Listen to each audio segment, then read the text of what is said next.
This conference will now be recorded.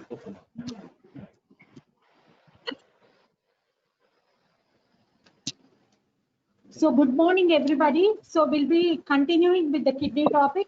We have discussed briefly the terminology, what are the terms used in kidney, and also the clinical features, nephrotic syndromes. So what are the conditions which are associated with nephrotic syndrome? So nephritic syndrome. And also, so what are all the causes of nephrotic? What are all the causes of the nephritic syndrome? And the injury, glomerular injury, which occurred in kidney that we have discussed. And also the types of glomerulonephritis in detail. All the types of glomerulonephritis also we have discussed. So all these things we have discussed in detail and in depth. So it is the last topic that we are discussing today. So which is nothing but the renal tumors of the kidney. So today I'll be discussing the classification of the kidney tumors, that is the benign tumors and the malignant tumors of the kidney. What are all the gross and microscopic features of the kidney we will be discussing. So classification of the renal cell carcinomas. So what the benign neoplasms of the kidney mainly is renal oncocytoma. The malignant lesions are renal cell carcinomas. In case of the renal cell carcinomas, you have clear cell renal cell carcinoma, chromophilic renal cell carcinoma with eosinophilic and basophilic type, and chromophobe renal cell carcinoma, in which you have typical and eosinophilic type. Apart from that, within the renal cell carcinoma, you have collecting duct carcinomas, and also you have the neuroendocrine tumors, carcinoid tumors, and small cell carcinomas. So the classification of the kidney, the benign tumors, which are nothing but the renal oncocytomas, carcinomas or the malignant lesions are renal cell carcinomas. In the renal cell carcinoma, you have clear cell renal cell carcinoma, chromophilic renal cell carcinoma, in which you have eosinophilic and basophilic type. Chromophobe renal cell carcinoma, again you have typical and eosinophilic type.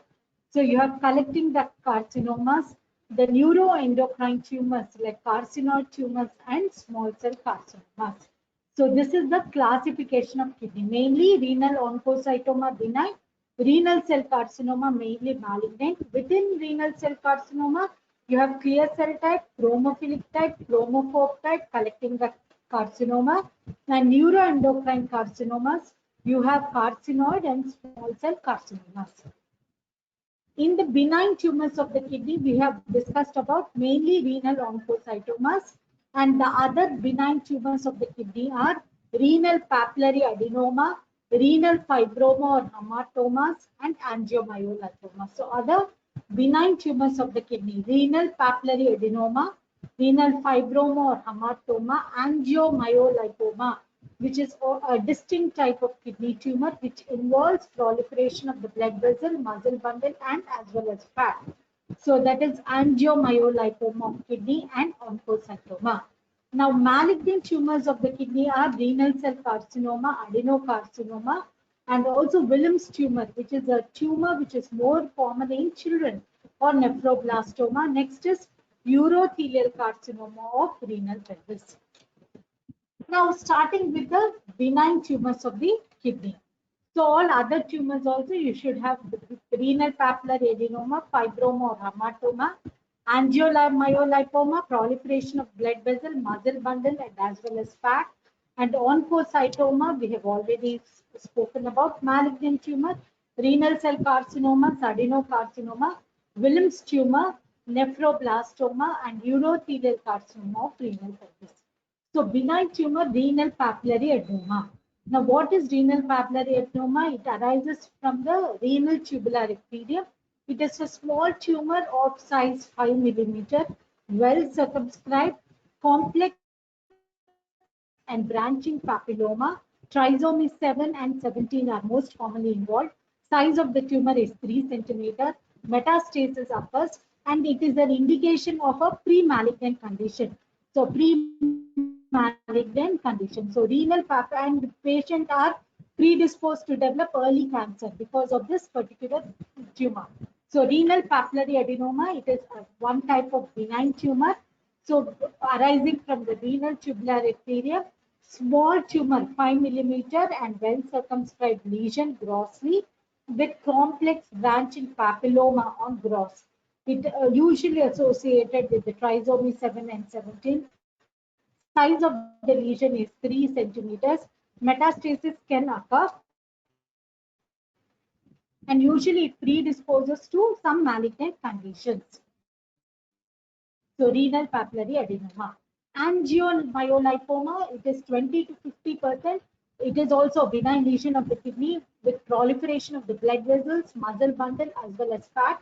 And 20 to 50% of the cases are associated with tuberous sclerosis. Now, what are oncocytomas? These are benign tumors, which are usually large tumors.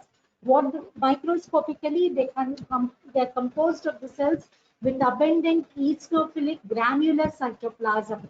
So these are granular cytoplasm. These oncocytes indicate so the mitochondrial activity. Why they have that eosinophilic granular cytoplasm? It is an indication of the mitochondrial activity. They constitute about 5 to 15% of kidney tumors. And what is the appearance? So the tanny appearance, mahogany brown appearance you can have. So it is homogeneous tumor and well encapsulated. So angiomyolipoma is nothing but a benign tumor with proliferation of the blood vessel, muscle bundle, and fat. 20 to 50% of the cases are associated with tuberous sclerosis. Oncocytomas, so these are large tumors microscopically composing of eosinophilic granular cells, so which constitute about 5 to 50% of the kidney tumors. So on cut section, they have mahogany brown appearance or tan appearance, they're homogeneous, well encapsulated. Next, what is the malignant tumor? That is renal cell carcinomas.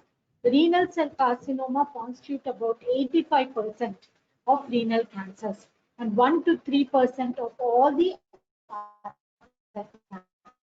cancers. So mainly for the kidney, renal cell carcinoma constitutes about 85% of carcinoma. So in conjunction with other carcinomas in the body, it is about 1 to 3% of all the cancers. Usually seen in older people, that is 5 to 6 decades of life, and male to female ratio is 3:1. So more mainly in the kidney, it is 85% of the cases you have renal cell carcinoma. In conjunction with other carcinomas, it is only 1 to 3%. More common in elderly individual in 5 to 6 decades, that is 50s and 60s. More common in males, 3:1 preponderance. What are the risk factors for renal cell carcinoma?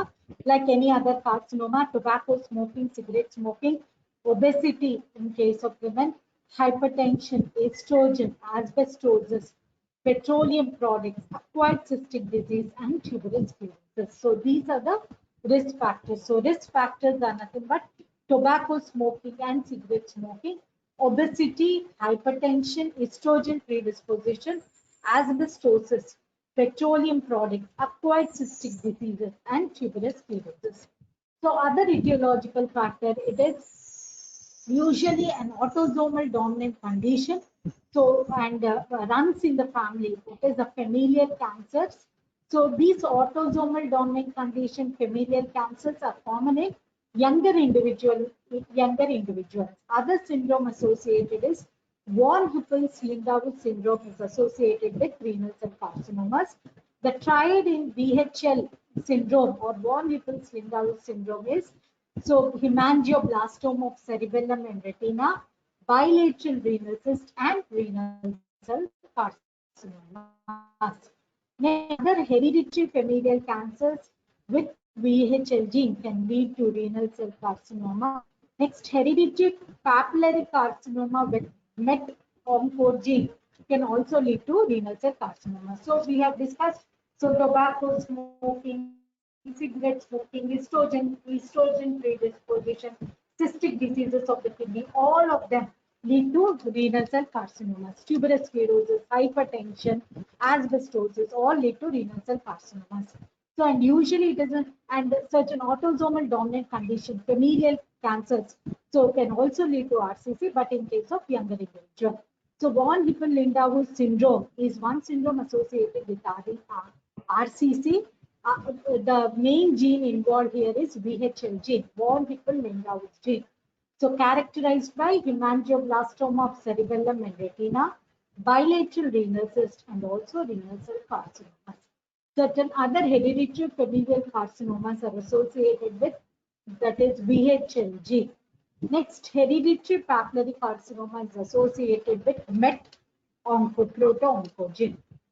Now, renal cell carcinomas, they are sporadic type as well as familial type. So, two types are there, sporadic type and familial type. So, we will be discussing more about sporadic and familial type of RCC data. So, based on cytogenetic studies, genetical studies, and histological studies. So, they are sporadic type as well as the familial type, sporadic and familial type. Now, based on the cytogenetics, genetic and histological type, sporadic and hereditary type is being divided. You have sporadic papillary RCC, sporadic clear cell RCC, hereditary papillary RCC, and hereditary clear cell RCC. So based on cytogenetic, genetical analysis, and histological studies, RCC you have sporadic and hereditary. That is, in sporadic you have papillary and clear cell RCC, and RCC, hereditary, papillary, and hereditary clear cell. Now we'll be discussing RCC. So that is, what are all the causes of sporadic and what are all the causes of hereditary RCC. Now, to know briefly renal cell carcinomas, the histological types of renal cell carcinomas are clear cell renal cell carcinoma, papillary renal cell carcinoma, chromophobe renal cell carcinoma, collecting duct or Bellini type of renal cell carcinoma. So, what are all the types of renal cell carcinoma?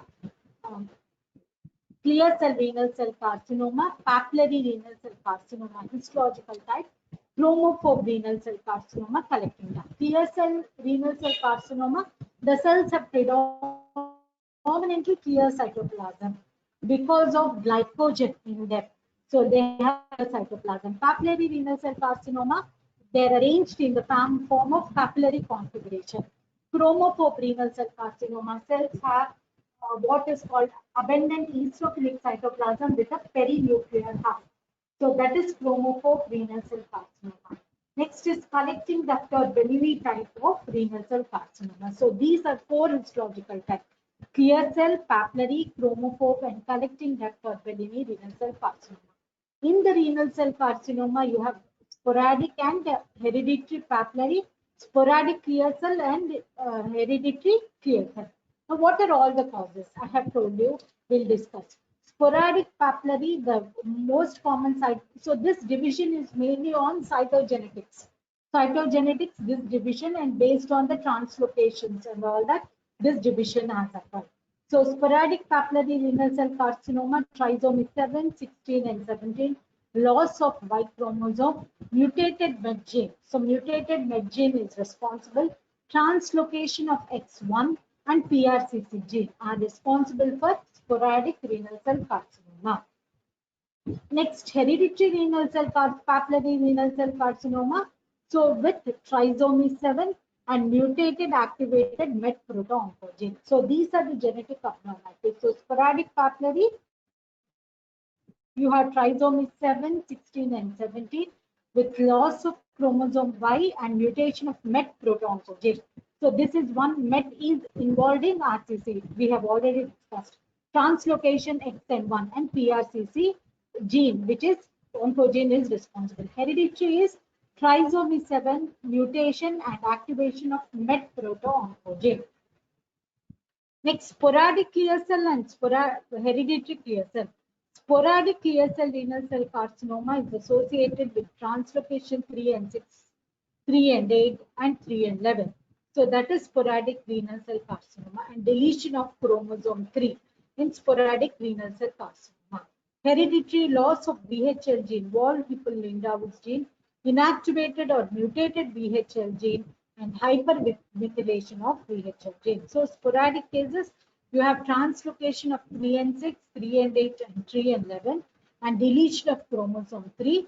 And in hereditary clear cell renal cell carcinoma, loss of von Hippel-Lindau disease, inactivated or mutated VHL gene, and hypermethylation of VHL gene in hereditary clear cell carcinoma. So these are the etiology and what are the cytogen based on the cytogenetic abnormalities. How are these renal cell? So renal cell carcinomas we have discussed. The etiology of renal cell carcinoma, histological type of renal cell carcinomas. So in etiology, all we have discussed, smoking, asbestos, all those we have discussed. What are hereditary conditions and VHL gene association we have discussed. Types of renal cell microscopically, clear cell, papillary, chromophil, chromophobe, and also collecting duct or biliary. In papillary and clear cell was sporadic type and hereditary we have discussed in papillary and clear cell renal cell carcinoma. And what are all the genetic abnormalities which have led to these classification of sporadic papillary, clear cell, papillary we have discussed. Now, what in RCC, what is clear cell renal cell carcinoma? So, usually in RCC, clear cell renal cell carcinoma is most common. 70 to 80% of the cases you have clear cell renal cell carcinoma. You have predominantly cell cells which are clear cells. I told you why that clear cells, because of glycogen in the cytoplasm, and non-papillary non-papillary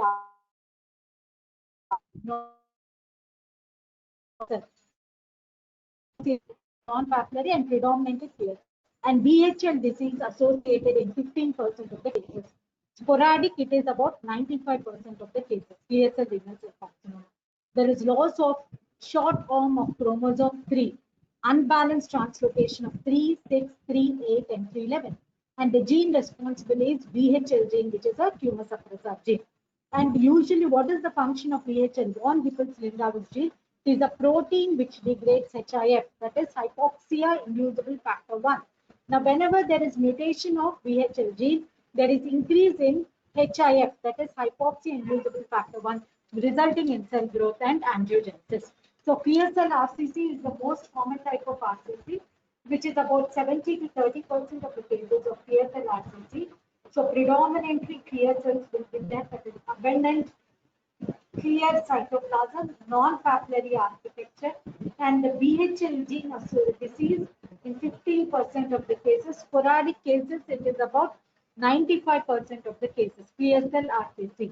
There is a loss of short arm of chromosome 3, unbalanced translocation of 3, 6, 3, 8, and 3, 11. And VHL gene is, what is this main gene VHL? It is nothing but a tumor suppressor gene. And what is the function of this VHL? It is a protein, von Hippel-Lindau protein, which degrades hypoxia inducible factor 1. And the mutation of VHL, what happens? There is increase in HIF or hypoxia inducible factor, which leads to cell growth and angiogenesis in clear cell renal cell carcinoma. Next, papillary renal cell carcinoma, it is next common type of RCC, which is 10 to 15% and multifocal in origin. And what do you have here is a papillary growth pattern and not associated with 3p deletion. So trisomy 7, 16, and 17 are associated with papillary renal cell carcinomas. So there is loss of Y chromosome in male and in sporadic, and trisomy 7 in familial form. Next, MET gene on chromosome 7, which is nothing but hepatocyte growth factor gene, is responsible for papillary carcinoma. Germline and somatic mutation in MET gene can cause papillary RCC. PRCC gene, it is sporadic cases, dysregulates mitotic checkpoint. So papillary renal cell carcinoma constitutes about 10 to 15% of the cases, and usually it is multifocal in origin with papillary growth pattern, and not associated with 3p deletion, associated with trisomy 7, 16, and 17, loss of Y chromosome in male and in sporadic. Trisomy 7 will be there in female form, MET gene association on chromosome 7, and hepatocyte growth factor is responsible for this papillary carcinoma. Germline and somatic mutations in MET gene, and PRCC gene is association which causes sporadic cases and dysregulates mitotic checkpoint. So these are the points that you have to remember about papillary. That is Met gene association, PRCC gene association, chromosomal abnormality, and papillary growth pattern. And next common type after clear cell and multifocal origin. Next, chromophobe renal cell carcinoma, which is about 5% of the cases. The cells have prominent cell membrane and pale eosinophilic cytoplasm with a perinuclear halo. So multiple chromosomal losses, hypodiploidy, good prognosis, looks like oncocytoma. So chromophobe renal cell carcinoma constitutes about 5% of cases. So it has got prominent cell membrane, pale eosinophilic cytoplasm. There is a perinuclear halo around the nucleus in chromophobe renal cell carcinoma. So that's why the chromophobe. Why chromophobe means they have pale granular eosinophilic cytoplasm with a capital perinuclear halo or perinuclear hub. That's why they're called chromophobe cells. Apart from round cells with eosinophilic cytoplasm and perinuclear clearing will be there. That is characteristic of chromophobe, and the cell membranes are very prominent, associated with many chromosomal anomalies, hypodiploidy, and this particular variant has good prognosis. And chromophobe renal cell carcinoma on gross appearance looks like oncocytoma. Oncocytoma on gross appearance or cut section has brown color appearance, mahogany brown color appearance. When you look at the kidney, oncocytoma, which is a benign tumor on cut section, has gross appearance, has mahogany brown appearance. Similar kind of appearance you have in chromophobe renal cell carcinoma. So we finished clear cell renal cell carcinoma, papillary renal cell carcinoma. Next, collecting duct or Bellini type of renal cell carcinoma. It is 1% occurs in renal medulla. So in collecting duct cells, it occurs nests of malignant cells enmeshed in fibrotic stoma. So collecting duct carcinoma or Bellini duct carcinoma. So it is 1% occurs in medulla. So it has collecting duct cells. These are nests of malignant cells enmeshed in fibrotic stoma. So morphology, how does an RCC look? So very, very important. So in clear cell RCC, how does it look? So basically RCC, so more common in case of upper pole of the kidney, more common in upper pole of the kidney. And the clear cell carcinoma, you know, it arises from proximal tubular epithelium. So now how do these RCCs appear? So clear cell is most common type, we already know. They appear as solitary unilateral spherical masses, and usually there is variation in size. So bright yellow, white with lipid accumulation, more common in clear cell. So why? Because of accumulation of fat, they have this bright yellow color, white color, because of lipid accumulation. Necrosis and ischemic areas you can appreciate, hemorrhage you can appreciate, discoloration you can appreciate, and margins are sharp. So clear cell RCCs are more common in case of upper poles of the kidney. So they usually appear from the tubular epithelium. Tubular epithelium, they're solitary and unilateral masses, spherical masses. There is variation in sizes. So how do they appear? They appear yellow because of accumulation of fat, white and lipid accumulation. So you can see necrotic area, ischemic areas, hemorrhagic areas. There is discoloration and margins are sharp. So papillary renal cell carcinoma. So this is clear cell renal cell carcinoma gross appearance. Papillary renal cell carcinoma is more common in distal convoluted tubule. Clear cell in proximal convoluted. This is in distal convoluted. You know that it is multifocal. It is usually bilateral tumor. Here also you may have hemorrhage and cystic areas and large tumors which are dialysis associated. And the tumors bulge into calyces and pelvis. They fungate, they extend into the ureter, invade the renal vein, and in form of solid columns. They extend to inferior vena cava to right side of heart. So papillary renal cell carcinoma, more common in DCT or distal convoluted tubule. They're multifocal in origin, they're bilateral, hemorrhagic, cystic, large masses, and dialysis associated. Tumor bulges into calyces and pelvis. So this particular tumor, it fungates, extends to the ureter into the renal vein in the form of solid columns, extend to inferior vena cava to right heart. So usually here it is cystic appearance mainly. There you have yellow color because of fat appearance and lipid accumulation, white color. Here you have cystic appearance and bilateral and multifocal, proximal, and here it is distal convoluted. And usually dialysis associated. Very, very important one. So they extend to ureter, renal vein, inferior vena cava, all that we have discussed. So in case of renal cell carcinoma, you can see here the gross appearance of renal cell carcinoma. So golden yellow color, usually located in the upper pole of the kidney. So here you can see that it is located at the upper pole of the kidney. So solitary mass, spherical masses, so located in case of upper pole of kidney, that is in case of RCC.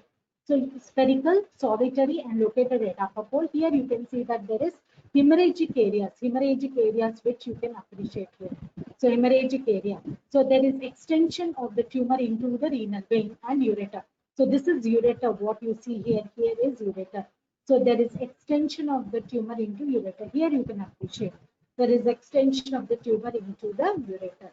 And also you can find some yellowish areas and few necrotic areas as well.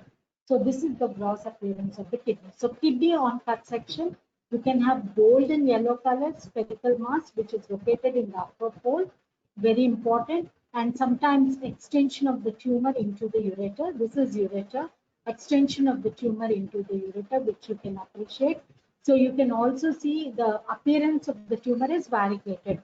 Why variegated? You have hemorrhagic areas as well as necrotic areas. Hemorrhagic, necrotic area, and as well as cystic areas. Cystic areas, so hemorrhagic areas, cystic hemorrhagic areas as well as necrotic areas. So this is the gross appearance. So cystic in appearance, so multicystic or cystic in appearance. So with hemorrhagic areas as well as necrotic areas. So the one word it is variegated appearance, RCC on gross appearance. So clear cell on microscopy. So we already know that cells with clear cytoplasm. So that is why clear cell RCC. So these are solid trabecular or pod-like, and usually the cells with abundant clear cytoplasm because of accumulation of glycogen and lipid, delicate branching vessels, and these are well differentiated. So clear cell renal cell carcinoma, the solid and trabecular or pod-like tubular arrangement of the tumor, solid trabecular tubular arrangement, and the cells are polygonal in shape with abundant clear cytoplasm due to accumulation of glycogen and lipids. Apart from that, you have delicate branching capillaries, and these are very well differentiated tumor cells, clear cell carcinoma. So main here is cells with clear cytoplasm and pattern, solid trabecular and tubular. Next, papillary renal cell carcinomas. The tumor cells are arranged predominantly in the papillary pattern, papillary branching pattern. They have low columnar cells and psammoma bodies or psammomatous calcifications you can see here also. So like in papillary carcinoma of thyroid, you can see psammoma bodies here. So here again it is important is papillary pattern of tumor cells. And the cells are low columnar and psammoma bodies you can appreciate. Next, chromophobe renal cell carcinoma, I have said the cells with eosinophilic cytoplasm, round cells with perinuclear puff or halo, and solid sheets arranged in around the blood vessels, which are chromophobe carcinoma. Collecting duct or Bellini type. So here what happens is the cells are arranged in the form of irregular channel.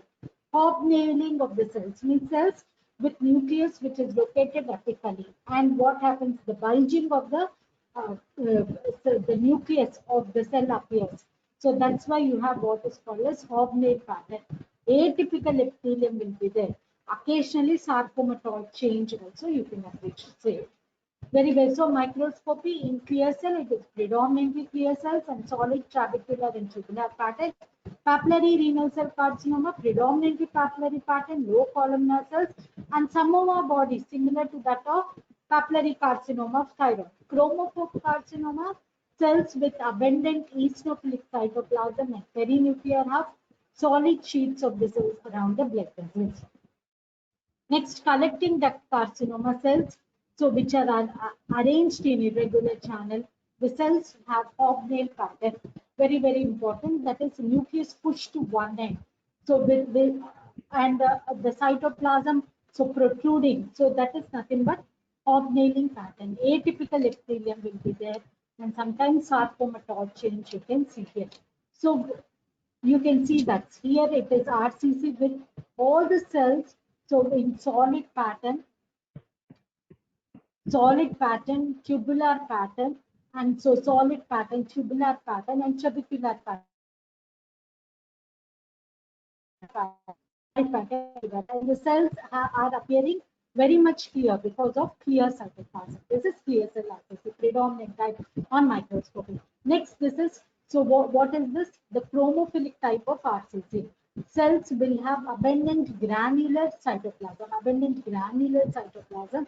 This is chromophil type of RCC. Chromophil type, abundant granular cytoplasm. Next, this is chromophobe type of RCC. Cells with perinuclear, round cells with regular nuclear membranes, and eosinophilic cytoplasm with perinuclear hub. This is chromophobe type of renal cell carcinoma. So clear cell RCC, chromophilic type of RCC, and this is chromophobe type of RCC. Cells with eosinophilic cytoplasm and with perinuclear hub. And this is collecting duct or Bellini type of RCC. So tumor cells in the form of ducts. So collecting duct. So or Bellini type of RCC. More commonly going to the sarcomatous change. So this also you have to remember. Collecting duct or Bellini type of RCC in the form of ducts or ductules, and the cell showing hobnailing. See this hobnailing. The nucleus is pushed to one end apically. So that the cells appear to be bulged. That is hobnailing. Nucleus pushed to one end and the cells appearing bulged. That is hobnailing of the cells. More commonly having atypical epithelium and also leading to sarcomatous change. So clinical course, the patient may have costo-vertebral pain, palpable mass, hematuria, which is more reliable, may remain silent and larger sizes of 10 cm. So what happens clinically? The patient may have back pain, so costo-vertebral pain, and palpable mass the patient may have. Hematuria, which is most reliable finding. So hematuria will be there. They may remain silent and they may grow as a larger mass up to 10 centimeters. So these are the clinical features: back pain, costo-vertebral pain, palpable mass, palpable renal mass, hematuria, and large sizes up to 10 centimeters and silent. So patient may present with fever, malaise, weakness, and weight loss. So most commonly, the patient has all these symptoms: fever, malaise, weakness, as well as weight loss. So, and renal cell carcinoma, you should never forget, are associated with certain paraneoplastic syndrome. So, like for example, what happens is they may have polycythemia. So, polycythemia, why they have excess of RBC production, leading to polycythemia, excess of erythropoietin production, leading to polycythemia. Hypercalcemia, these are the paraneoplastic syndromes with which they are associated. Hypertension, Cushing syndrome. Next, hepatic dysfunction, feminization or masculinization, eosinophilia, leukemoid reaction, as well as amyloidosis. So these are the paraneoplastic syndromes which are associated with RCC. So what does it mean, paraneoplastic syndrome? So the tumor is located at one place, but they may have certain other endocrinal abnormalities which are located at some other place. So those are usually paraneoplastic syndrome. For example, in RCC, you have polycythemia, excessive RBC production due to erythropoietin release. Hypercalcemia they can have, hypertension they can have, Cushing syndrome they can have, hepatic dysfunction, feminization, masculinization, eosinophilia, leukemoid reaction, and amyloidosis. And this particular tumor has wide dissemination. So very early, before local symptoms arise, 25% of metastasis occurs at the time of diagnosis. At the time of diagnosis itself, so majority of cases that is metastasis. So lung, 50% of cases of RCC, bone, 33% of cases of RCC, lymph node, liver, adrenals, and brain, they have metastasis. So, and average survival is about 5 years.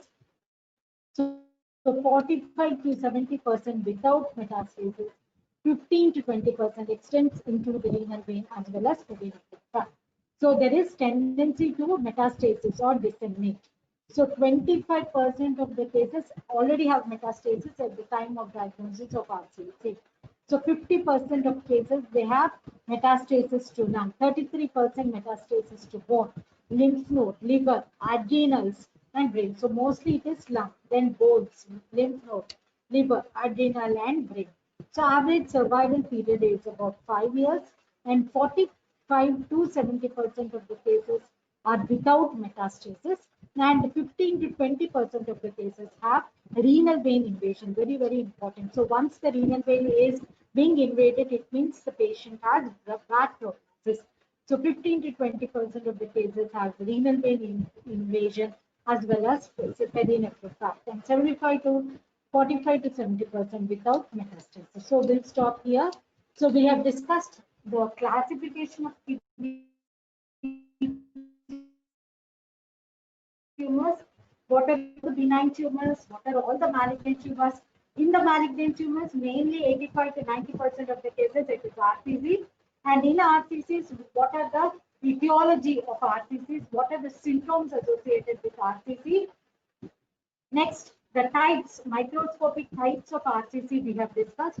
So, and in the gross appearance of RCC, so microscopic type of RCC, again, the types of RCC, what are the gross and microscopic findings we have discussed. Then we have discussed about the clinical feature, the paraneoplastic syndromes associated, and also the survival of the patient. So with this, we have completed the malignant tumor of the kidney, RCC. So next class, I will be talking about the Wilms tumor. Okay, thank you.